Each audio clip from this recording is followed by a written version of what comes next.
పోలవరం సారి ఎమ్మెల్యేలు తీసుకుని మీరు వెళ్ళాలి అధ్యక్ష. మళ్ళీ ఇలాంటి అవకాశం రాదు. మీ ఆధ్వర్యంలో వెళ్ళి ఒకసారి చూపించండి ఆల్ ఎమ్మెల్యేస్కి.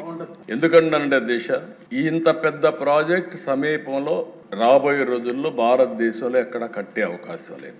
అతి పెద్ద ప్రాజెక్ట్ ఇది.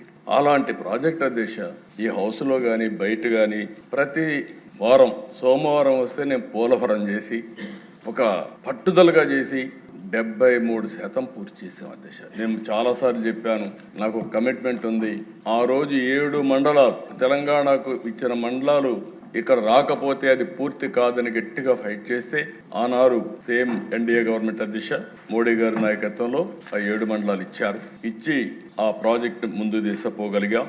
ఆ గౌరవంతోనే ఇప్పుడు కూడా పోలవరం జిల్లాను చేశానంటే అక్కడుండే బాధితుల పైన నాకుండే గౌరవం అని చెప్పి కూడా మరొకసారి మీకు విజ్ఞప్తి చేస్తున్నాను అధ్యక్ష. అలాంటి బ్రహ్మాండమైన ప్రాజెక్ట్ని అన్ని విషయాలు చెప్పారు. నేను దానికి జోరుపోను. విధ్వంసం చేసే పరిస్థితికి వచ్చారు. అలాంటి ప్రాజెక్ట్ ఆడుకునే పరిస్థితికి వచ్చారు. ఇప్పుడే అన్ని కంప్లీట్ చేస్తున్నాం.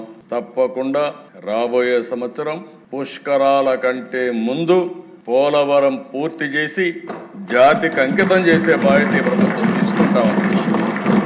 ఒక నిర్దిష్టమైన లక్ష్యాలు పెట్టుకొని ముందుకు పోతున్నాం.